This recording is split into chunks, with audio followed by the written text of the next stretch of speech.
Thumbnail देख के पता तो चल ही गया होगा कि वरिसु देख लिया मैंने भी वरिसु देखने से पहले कुछ रिव्यूज देखे थे और वो रिव्यूज बिल्कुल गलत है। जो ये कह रहे हैं ना कि ये ऐसा लग रहा है कि वैकुंठपुरमुलो जैसी है या किसी और मूवीज जैसी है या किसी और मूवीज का मिक्सचर है, तो बिल्कुल गलत है, बकवास है सब कुछ। तो ऐसे रिव्यूज पे भरोसा बिल्कुल मत करना। पता नहीं क्या देखा है इन लोगों ने, या इन्हें शायद हिंदी डब में ना मिली हो और इन्हें समझ में नहीं आई हो फिल्म क्या है, तो ये लोग कुछ भी बोलने लग गए। तो ओवरऑल बोला जाए ना तो बहुत ही धमाकेदार है। थैलेपति जो नाम है, जिस वजह से लोग फिल्म देखते हैं, वो नाम इसमें बरकरार है। बीस्ट में नहीं था लेकिन इसमें बरकरार है। बहुत ही एंटरटेनिंग है और धमाके ही धमाके हैं, पूरी फिल्म में भरे हुए धमाके हैं। और मेन चीज जिसकी वजह से ये फिल्म देखनी चाहिए वो सिर्फ एक ही चीज है, विजय थैलेपति सर का नाम। बस ये नाम जुड़ गया है तो कुछ भी हो जाए वो फिल्म देखनी ही देखनी है। कुछ भी हो जाए, भले कोई कैसा भी रिव्यू करे, अच्छा करे बुरा करे, कुछ भी हो जाए, लेकिन किसी की बात ना सुन के इनकी फिल्म देखनी ही देखनी है। क्यों वो मैं बोल नहीं सकता, बहुत कुछ है बोलने को, इतना कुछ कि मैं जितना बोलूंगा वो कम ही होगा। इसीलिए किसी की बात पे विश्वास मत करो, किसी की सुनो मत, बस खुद जाओ, खुद देखो, खुद समझ में आ जाएगा क्या बोलना चाहता हूं मैं। और क्यों है इतनी बड़ी फैन फॉलोइंग सर की, ये सब कुछ इनकी फिल्म बताती है। और हाँ, ये बिल्कुल मत समझना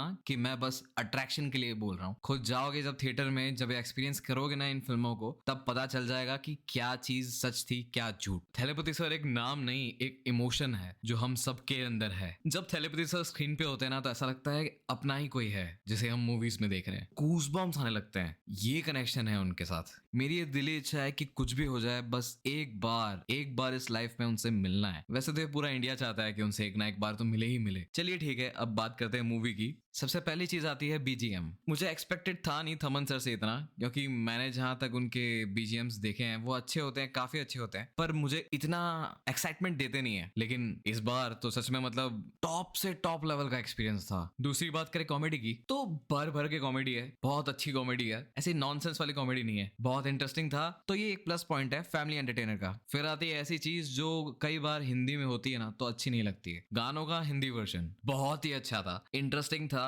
लिरिक्स बहुत मैचिंग थी, म्यूजिक भी बहुत अच्छा मैच हो रहा था लिरिक्स के साथ। कुछ अप डाउन नहीं था। ऐसा होता है कभी वोकल्स अप होते हैं, म्यूजिक बहुत डाउन होता है, या कभी म्यूजिक बहुत हाई होता है, वोकल्स बहुत डाउन होता है, लेकिन ऐसा इसमें कुछ भी नहीं था। और मेन चीज तो ये है कि ये सारे के सारे गाने सिनेमेटिक एक्सपीरियंस के लिए बने हैं। अगर इन्हें थिएटर में सुनोगे तो ही मतलब है। मैं ना कई बार देखता था कि तमिल फैंस होते हैं थिएटर में झूम जाते हैं, ये क्यों होता है? वो इस फिल्म में देख लिया मैंने। ये जो डांस स्टेप्स थे, सेट डिजाइनिंग थी, क्रिएटिविटी थी, ये सब उकसा देते हैं इंसान को झूमने पे। अंदर एक अलग सा ही जोश भर जाता है। फैमिली एंटरटेनर तो थी, लेकिन एक सिनेमेटिक एक्सपीरियंस बहुत लाजवाब था। और फिर बात करें डायरेक्शन की, तो भाई धमाकेदार, बहुत मजेदार। इतनी अच्छी डायरेक्शन मुझे एक्सपेक्टेड थी नहीं। मैंने हालांकि इनके पहले कोई काम देखे नहीं है, लेकिन फिर भी एकदम माइंड ब्लोइंग डायरेक्शन थी। और इस कहानी में ना एक टाइम आता है जब पूरी फिल्म में विलन ही विलन भरे हुए होते हैं। और हिंदी डबिंग वाले इस बार तो धमाका ही कर दिया। हिंदी डबिंग वालों ने पता नहीं क्या सोच के डायलॉग लिख रहे थे। ऐसा लग रहा था कि फिल्म के सेट के दौरान ही सारे के सारे डायलॉग लिखे गए हैं हिंदी में।